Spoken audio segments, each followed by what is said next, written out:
ngàn sao sáng lung linh đón chào tin vui mừng.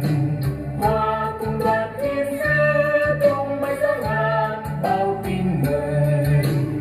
Chúa Giêsu ra đời an bình nơi nơi cho người trần gian.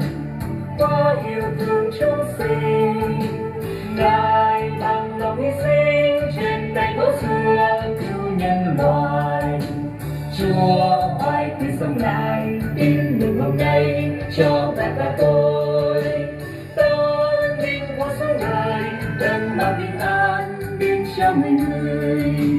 Mở về đây người ơi, hòa trong câu hát tân ca cứu Chúa, loan tỏa tin mừng khắp mọi nơi. Người ơi,